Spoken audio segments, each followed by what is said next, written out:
Sweden's Saab Gripen is not just a fighter jet. It is a thunderclap in the history of aviation, a machine so disruptive that it has forced the entire world to confront a devastating truth hidden for decades. For over 50 years, the global narrative of air power was shaped by defense contractors and political alliances.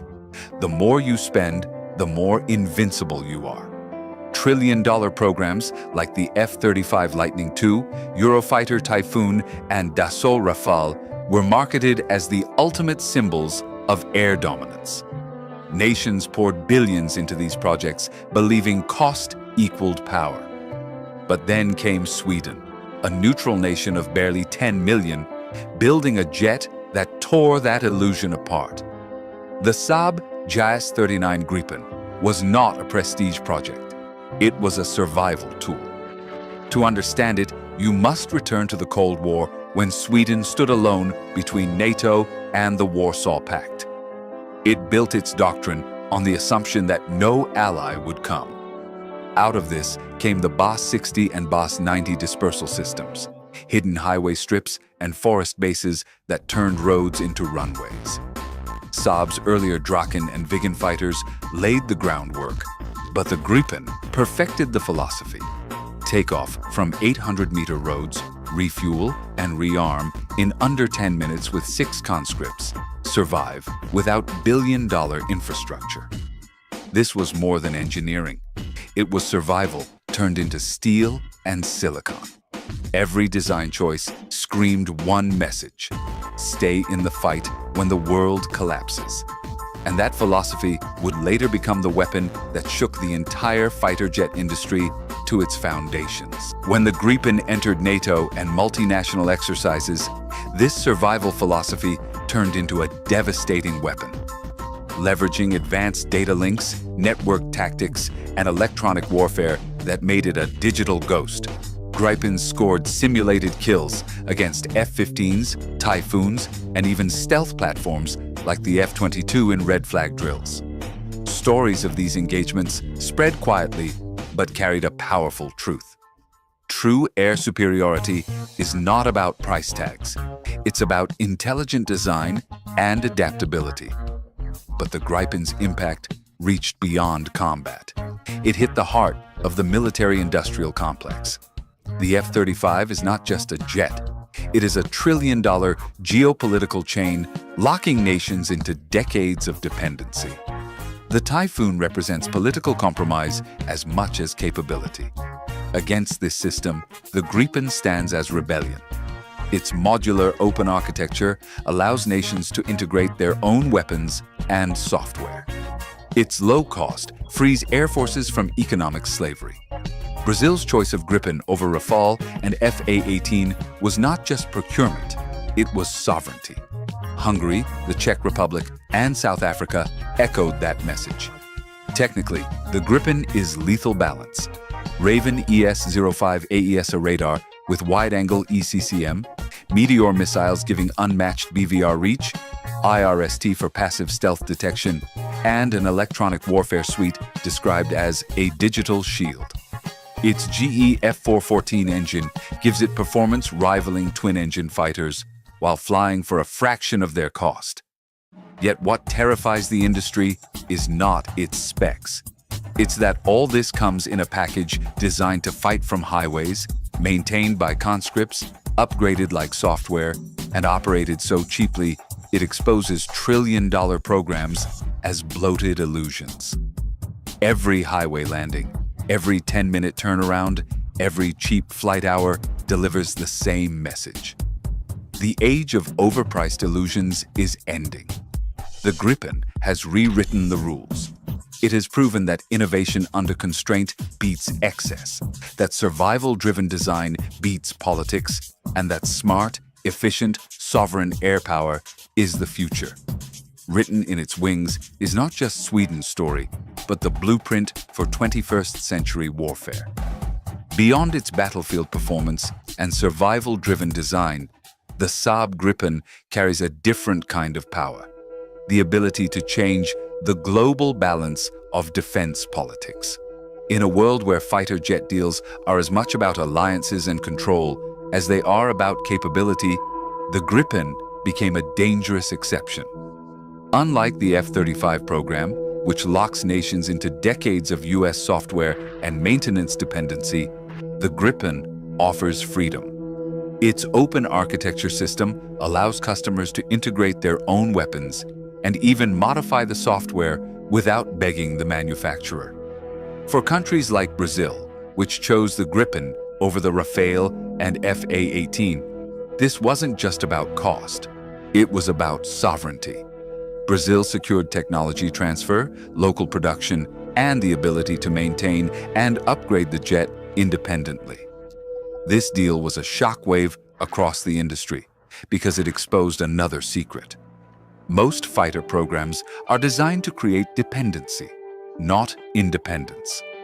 Hungary and the Czech Republic adopted the Gripen because it offered NATO-level capability without bankrupting their defense budgets. South Africa chose it because it could operate from austere bases and required minimal logistic support, perfectly suited to the African theater. Each of these deals reinforced the same truth. The Gripen was not just selling hardware, it was selling independence. Even nations pressured politically to choose American or European jets looked at the numbers and the doctrine and realized the Gripen offered something money couldn't buy: control over their own skies without strings attached. Economically, the Gripen is a revelation. With acquisition costs around $60–70 million per unit and flight hour costs estimated at 1/3 of an F-35's, it exposes the lie that modern air power has to be ruinously expensive. A fleet of Gripens can provide the same or superior coverage at a fraction of the lifetime cost, allowing smaller nations to field credible, sustainable air forces without collapsing their economies. This cost efficiency is not a compromise. It is baked into its design philosophy of survivability and simplicity. And the story isn't finished. The new Gripen EF is pushing the platform into the future. Advanced Raven ESA radar with wide-angle scan, an IRST capable of detecting stealth aircraft passively, full integration of the Meteor missile making it a beyond visual range predator, and an electronic warfare suite so advanced it is compared to having a flying jammer. The Gripen's open architecture ensures it can evolve quickly as threats change, without the decade-long, billion-dollar upgrade cycles that plague its rivals. Saab's roadmap even explores loyal wingman drones and AI-assisted combat management integrated directly with the Gripen systems. The impact is profound. The Gripen isn't just rewriting air combat doctrine, it's challenging the economics and politics of the fighter jet industry. Every sale undermines the monopoly of the military-industrial complex. Every exercise where it defeats a more expensive rival forces strategists to rethink their assumptions. And every time a Gripen takes off from a stretch of highway and goes to war with a fraction of the cost, it sends a message loud enough to echo in every defense ministry on the planet. The era of bloated, overpriced illusions is dying. The future belongs to intelligent, efficient, sovereign air power, and the Saab Gripen is leading that revolution. What truly sets the Saab Gripen apart is not just its hardware, but the philosophy behind how it fights wars. While most modern fighters are designed around technological supremacy and massive support infrastructure, the Gripen is designed around disruption.